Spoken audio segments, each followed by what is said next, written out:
Hello dear students! Welcome to another episode of our discussion. This is Teacher Shermin Alfanta, your teacher for today. So I hope you are excited to learn from our discussion.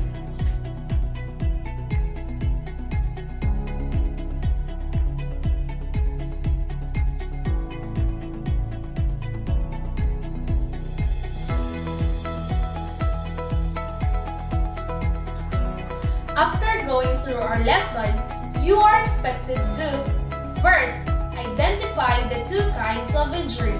Second, recognize the common and intentional injuries. Third, demonstrate proper first aid procedure for common and intentional injuries.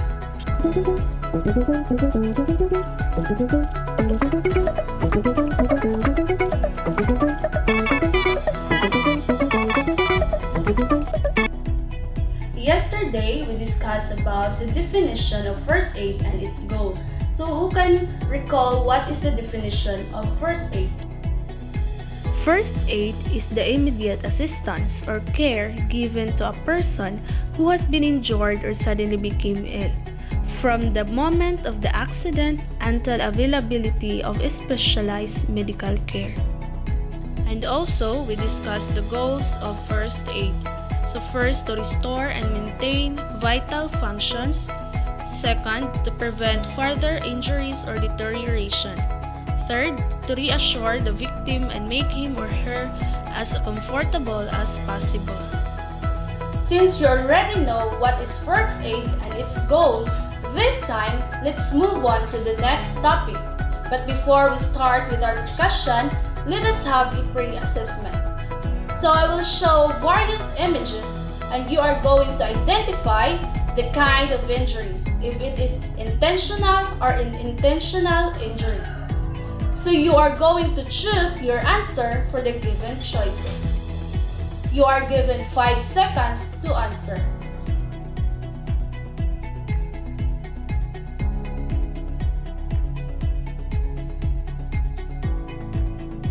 Let's begin.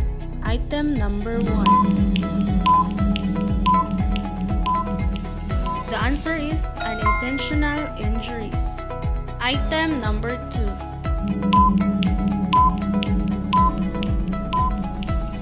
The answer is intentional injury. Item number 3.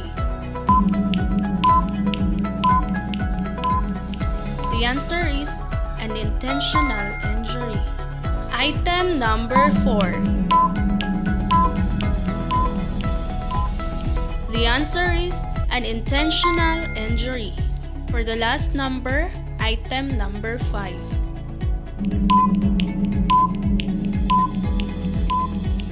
The answer is intentional injury. Good job! All of you get the correct answer. In your own perspective, what do you mean by an intentional injury? Yes, Cyril? Correct! So, an intentional injury is an accident or unplanned event. So, later we will discuss what is an intentional injuries and its example. So, where do you think injuries commonly happen? Yes, Christine? Yes, it commonly happens in school, home, and any public places, or in short, it will actually happen anywhere or everywhere. So do you have an idea about our lesson for today? Yes, our lesson for today is all about the first aid for common and intentional injuries and its example. What is an intentional injury? An intentional is used to refer in injuries that were unplanned. And also, unintentional injuries can be defined as events in which the injury occurs in a short period of time, seconds or minutes. The harmful outcomes was not sought, or the outcome was the result of one of the form of physical energy in the environment or normal body functions being blocked by external means. Example is drowning. These are the example for common and intentional injuries. Fracture, sprain, drowning, burns, dislocation, food poisoning, heart attack, heat stroke, heat exhaustion, choking, chemical burns, and stroke. This time, let us watch the video in giving a proper first aid for common and intentional injuries. Kausapin ang biktima. Mahalagang maipaunawa sa kanya na hindi muna siya dapat gumalaw hanggat hindi dumarating ang emergency medical services. Suportahan o hawakan ang joints na nakapaligid sa suspected fracture area. Napakahalaga ng immobilization sa tiyempong ito upang hindi madagdagan ang injury ng pasyente.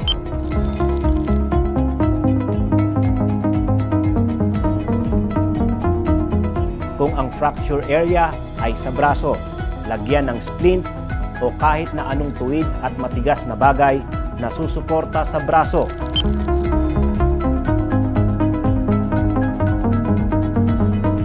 At gamit ang malinis na tela, lagyan ng tali ang magkabilang bahagi.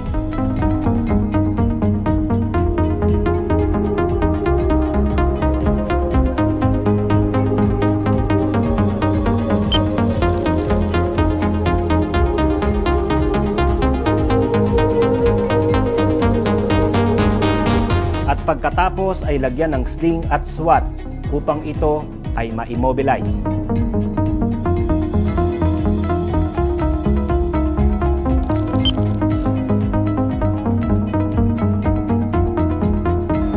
Kung sa binti naman, maaaring idikit ang binti na hindi injured at gamit ang malinis na tela, talian ito sa mga joint upang ma-immobilize ang injured leg.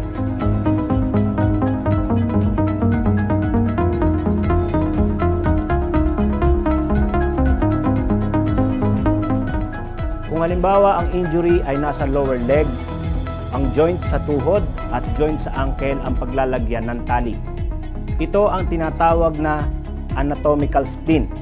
Tandaan na gawin ang pagbuhol sa uninjured leg at huwag kung saan may fracture.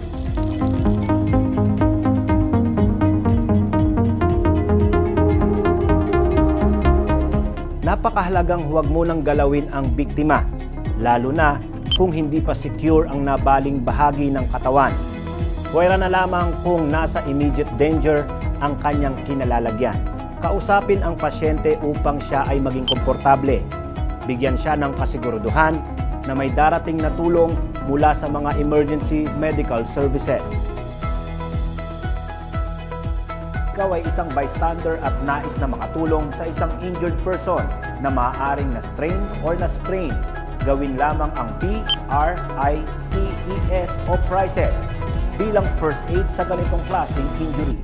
P. Protect. Protektahan ang bahagi na may injury upang hindi na madagdagan pa ang pinsala. R. Rest. Tulungan ang pasyente na makaupo o makahiga para maiwasan na magalaw ang injured area. Ilagay sa komportableng pagkakaayos ang bahaging naapektuhan. I. Ice.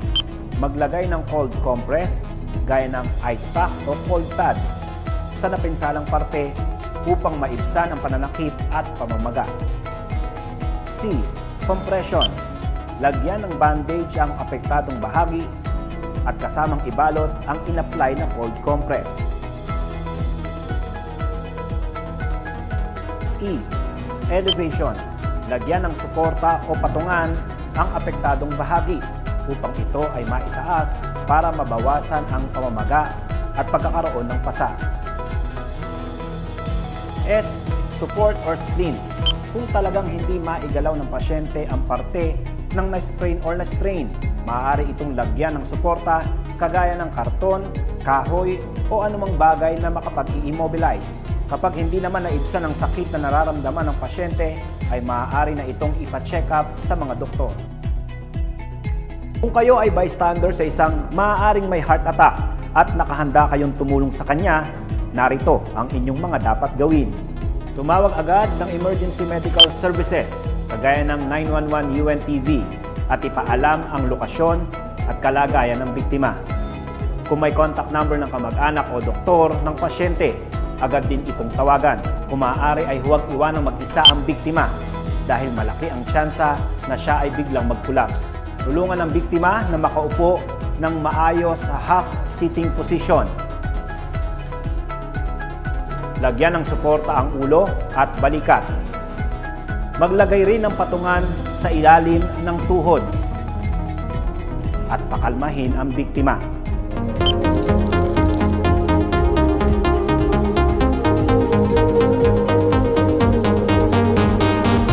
Kapag ang biktima ay may malay, maaaring ipainom sa kanya ang dala niyang gamot na prescribe sa kanya.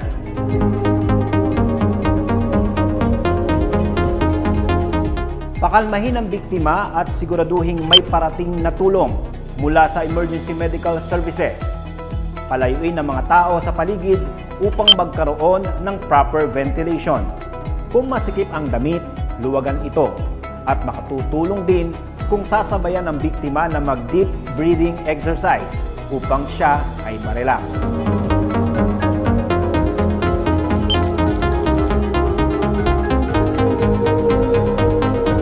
Kung sakaling mawalan ng malay ang pasyente, i-check ang kanyang paghinga. Kung ito ay tumigil, dapat ay nakahanda kayo na makapagbigay ng CPR. Sakaling kayo ay maging bystander sa isang nakararanas ng heat exhaustion, ito ang mga kailangang gawin para kayo ay makatulong.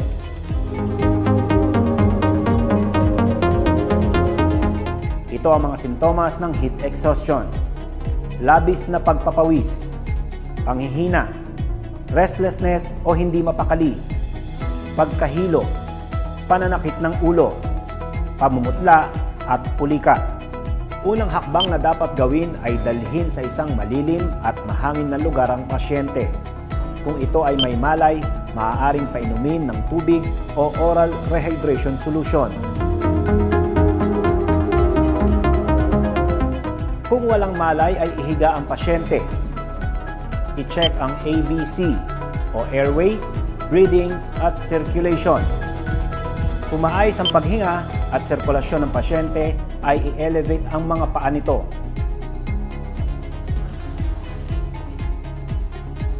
Dapat ding siguraduhin na nahahanginan ng pasyente, kaya mas maiging kung ito ay papaypayan. Maaari ring maglagay ng cold compress sa kilikili, sa leeg, at sa singit ng pasyente.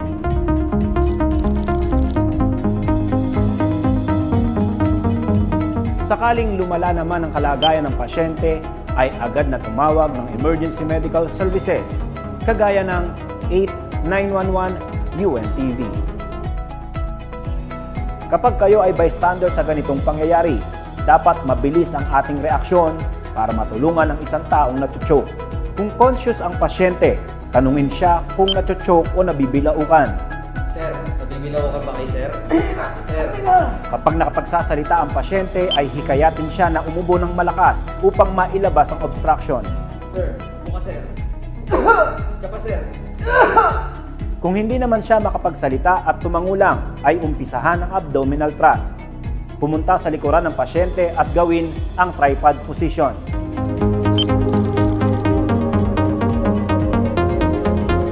Ilagay ang nakasaradong kamay sa sukat na 2 daliri sa ibabaw ng pusod.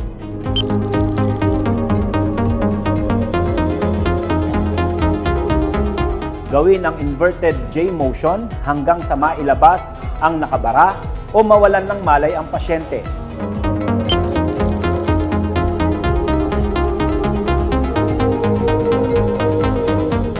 Kapag nawalan ng malay ang pasyente, ay agad siyang ihiga sa matigas at patag na lugar gaya ng sahig. I-check o tignan ng bibig kung may lumabas na foreign object at alisin ito sa pamamagitan ng finger sweep.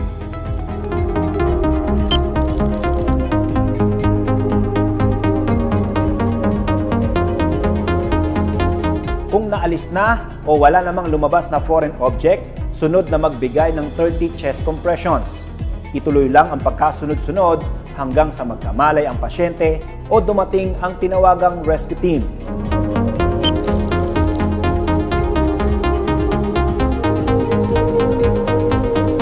Kung magkamalay naman ang pasyente, gawin ang recovery position.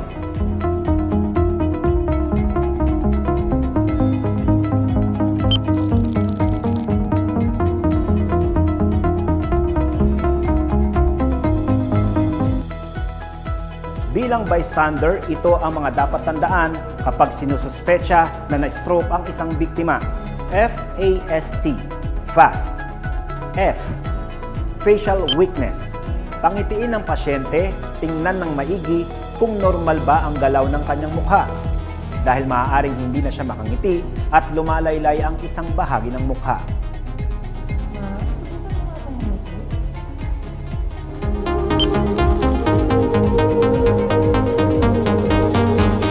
A, arm weakness. Ipataas sa pasyente ang parehong braso. Pansinin agad kung nahihirapan siyang itaas alinman sa dalawa. Makakataas na po yung dalawang kamay. Forward.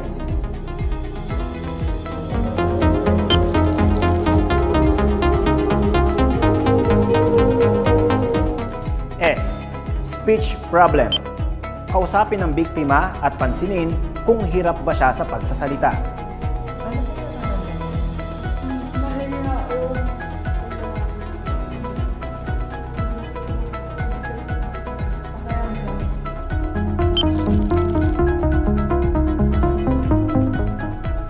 T, time to call emergency services. Kapag positibo ang naunang tatlong pamantayan, tumawag na agad ng tulong sa mga emergency medical services. Pakalmahin siya at siguraduhin na may parating na tulong mula sa emergency services. Tandaan na huwag painumin o pakainin ng kahit na ano ang pasyente dahil baka mahirapan siyang lumunok. Kapag nawalan ng malay ang pasyente, i-check ang paghinga. Kung ito ay tumigil, humandang magbigay ng CPR. Since we already done with our discussion, so I want you to prepare your pen and paper for a short quiz to assess if you really understand our discussion. So you are going to recognize what specific injuries are shown in the picture. You write only the letter of the correct answer.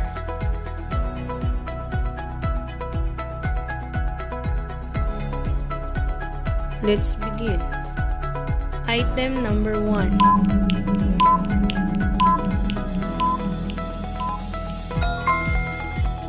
Item number 2.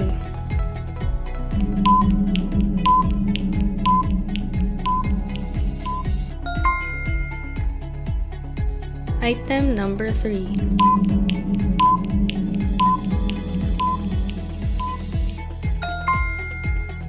Item number 4.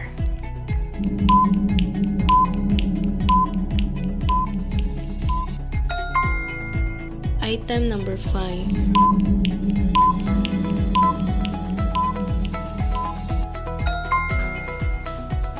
Good job! All of you get the correct answer. This time, I need someone to answer this question. So what are the contributing factors in the occurrence of injury? Yes, Muya. Correct. It is because of having a lack of safety precaution, carelessness, or it could be an accident. So what unintentional injury commonly happen? Yes, Hazel. Yes, fracture are common unintentional injury. So what usually caused by fracture? Yes, by a severe blow or hit on the body that causes the bone to break or crack. So what are example of fracture? So those are vehicle accident, falling from stairs or trees, or sports accident. In addition, fracture is a break or a crack in the bone. Open fracture disperses the skin surface, while closed fracture has no break on the skin. Since we are done discussing about the common unintentional injuries, so this time we are going to have an activity. So did you bring all the materials for our activity for today? Good! To evaluate if you really understand and learn from our discussion about the first aid for common unintentional injuries, so let us have an activity. So it is a group activity and the title of the activity is Aid to Save. So I will group you into 4 groups and each group will be assigned a specific topic to demonstrate about how to apply first aid on a specific type of injuries assigned to you. So for the group 1, you are going to perform the first aid for burn and heat stroke. For the group 2, you are going to perform the first aid for heart attack and drowning. For the group 3, you are going to perform the first aid for food poisoning and choking. And for the last group, for the group 4, you are going to perform the first aid for vehicle crashes and fall from the stair. So the criteria for your performance will be posted in the screen.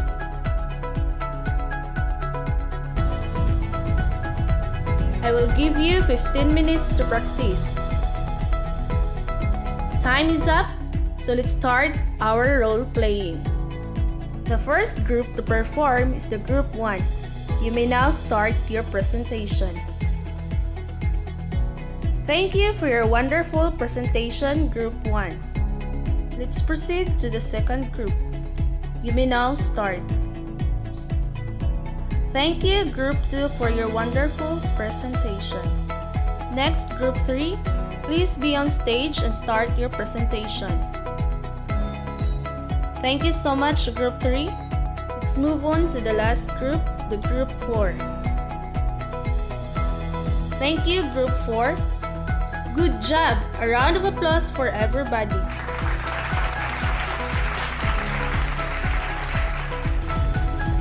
Thank you for your cooperation, class. I hope you performed the activity well. For your assignment, you are going to write a reflection of what you have learned from our discussion. Write your answer in a 1/2 crosswise. That's the end of our lesson for today. I hope you understand and learn a lot from our discussion. See you all tomorrow. Goodbye, everyone. Keep safe. God bless and enjoy your weekend. Once again, this is Teacher Shermin Alfanta.